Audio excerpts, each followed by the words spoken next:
프롬바이오의 주가는 해당 일 장중 한때 30% 가까이 급등한 뒤 7.83% 상승한 가격으로 거래를 마감했습니다. 이 같은 급등세는 강충경 이사가 더불어민주당 이재명 대선 후보 캠프에 공식 합류했다는 소식이 전해지면서 투자 심리가 자극된 것으로 풀이됩니다. 바이오업계 출신 인사의 선대위 참여가 어떤 정책적 변화로 이어질지 관심이 모아지고 있습니다. 강충경 이사는 이재명 후보 직속의 중앙선거대책위원회, 이른바 중앙선대위 산하에서 두 개의 주요 조직에 임명됐습니다. 그는 민생살리기본부 부본부장과 함께 글로벌 통상 안보위기 극복위원회 위원으로 활동하게 됩니다. 민생살리기본부는 중소기업과 소상공인, 자영업자 등 실생활 밀착형 정책을 총괄하는 전략 조직으로 후보 직속 조직 중 하나입니다.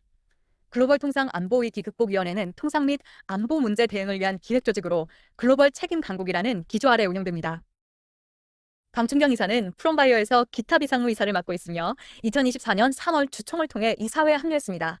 이는 같은 해 1월 프롬바이오가 강충경 이사가 대표로 있는 펩스젠의 지분 10.4%를 투자하면서 시작된 협력 관계에 따른 것입니다. 나우로보틱스의 주가가 급등세를 보였습니다. 나우로보틱스는 글로벌 대형 로봇 제조사로 알려진 Z사와 ODM 계약을 체결하였습니다. 특히 모션 제어, 페로도, 시스템 아키텍처 등 핵심 기술을 상호 공유하며 장기적인 협력 기반을 구축하고 있습니다. 단순한 부품 공급을 넘어 지스사의 공급망 체계에 정식 편입될 가능성도 제기되고 있습니다. 실제로 지사는 나우로보틱스의 원가 개선을 위해 부품 가격 인하를 지원하고 있습니다. 국내 로봇 산업에서 보기 드물게 회로도, 알고리즘 등 자사의 기술을 파트너사와 공유하며 공동 개발을 추진하고 있습니다.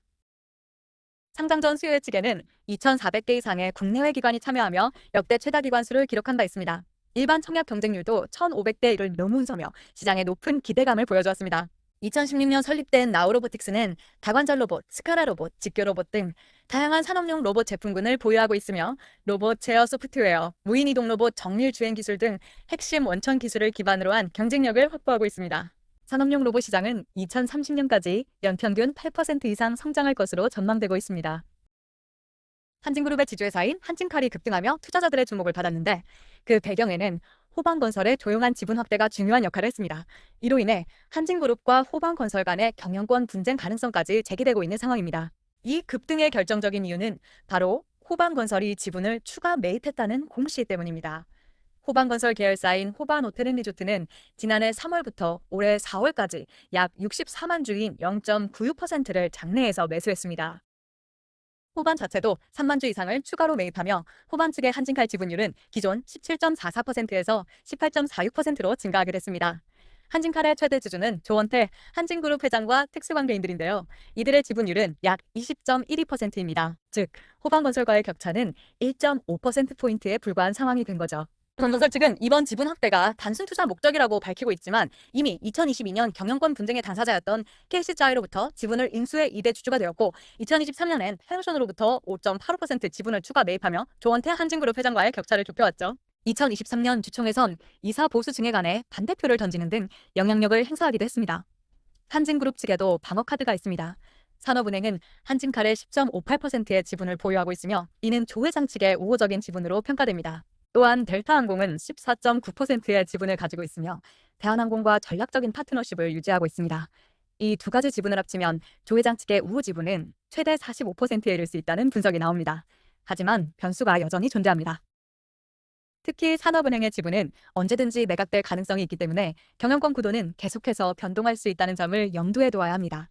한편 호반건설은 최근 주식회사 LS 지분 약 3%도 인수한 것으로 알려졌습니다. LS그룹 역시 오너 일가 지분이 여러 가족 구성원으로 나뉘어 있는 구조인데요.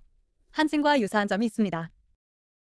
또 흥미롭게도 한진그룹과 LS그룹은 최근 MOU를 체결, 항공우주 등 다양한 분야에서 사업 협력 관계를 맺었습니다. 현재까지 호반건설은 명확히 경영 참여 입장을 밝히지 않고 있지만 시장에서는 이번 지분 확대가 향후 경영권 개입을 위한 포석이 될 가능성에 무게를 두고 있습니다. 국내 바이오 기업 D&D 파마텍이 먹는 비만 치료제 개발 기대감에 힘입어 강세를 보이고 있습니다. 기술 이전 계약을 체결한 미국 메세라의 임상 진전 소식이 전해지면서 시장의 관심이 집중되고 있습니다. 회사의 주가 상승은 자사가 개발한 비만 치료제 후보 물질이 기술 이전 대상인 미국 바이오 기업 메세라의 긍정적인 임상 진척 소식에 기인한 것으로 분석됩니다. 메세라는 최근 실적 발표를 통해 D&D 파마텍에서 이전받은 GLP-1 기반 경구형 펩타이드 치료제가 연내 미국 내 임상 일상에 돌입할 계획이라고 밝혀 주목을 받고 있습니다. 이 물질들은 D&D 파마텍의 자체 플랫폼 오럴링크 기술을 기반으로 개발된 비만 치료제입니다. D&D 파마텍은 2023년 메세라와 약 5,500억 원 규모의 기술 이전 계약을 체결한 바 있으며 해당 기술은 월 1회 투여가 가능한 주사 제형의 경구 대체제로 개발 중입니다. 경구형 펩타이드 기술 플랫폼을 보유한 D&D 파마텍은 비만뿐 아니라 메스의 퇴행성 뇌질환에 대한 파이프라인을 갖추고 있으며 향후 비만 치료제 시장 확대 수혜가 예상됩니다. 비만 치료제 시장은 2024년 약 150억 달러에서 2030년 770억 달러 규모로 성장할 것으로 전망되고 있습니다. 오가노이드 사이언스의 주가가 긍정적인 임상 중간 결과가 알려지면서 급등세를 나타냈습니다. 바이오 신약 개발 기업 오가노이드 사이언스가 난치성 장질환 치료제 분야에서 의미 있는 임상 성과를 공개했습니다.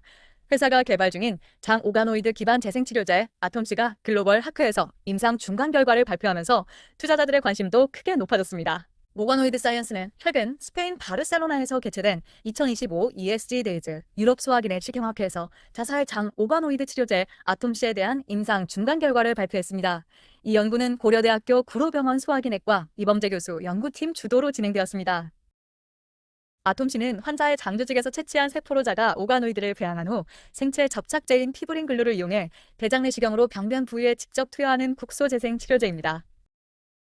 특히 기존 치료제에 반응하지 않는 중증 베체트 장염 환자들을 대상으로 임상이 진행됐다는 점에서 큰 주목을 받고 있습니다. 임상에 참여한 환자 5명 가운데 4명에게 투여가 이뤄졌으며 이들에 대한 1개월에서 6개월 단기 추적 관찰 결과 다음과 같은 성과가 확인됐습니다. 환자 본인의 줄기세포를 이용해 장 오가노이드를 배양한 자가 오가노이드 배양 성공률은 80%에 달했습니다. 이렇게 만들어진 오가노이드를 활용한 치료에서 궤양 치유율은 75%, 그리고 임상 증상 호전율은 무려 100%를 기록했습니다. 무엇보다 중요한 건 중대한 이상 반응은 단 한 건도 발생하지 않았다는 점입니다. 연구 책임자인 이범재 교수는 아톰씨는 기존 치료제로는 호전이 어려웠던 난치성 베체트 장염 환자들에게 새로운 치료 대안이 될 수 있다며 향후 최대 3년간 장기 추적 관찰을 통해 정량 발생 가능성 등 잠재적 위험성을 평가할 계획이라고 밝혔습니다. 영상이 유익하셨다면 구독, 좋아요, 알림 설정 부탁드립니다. 구독, 좋아요, 알림 설정 꼭 해주실 거죠? 감사합니다.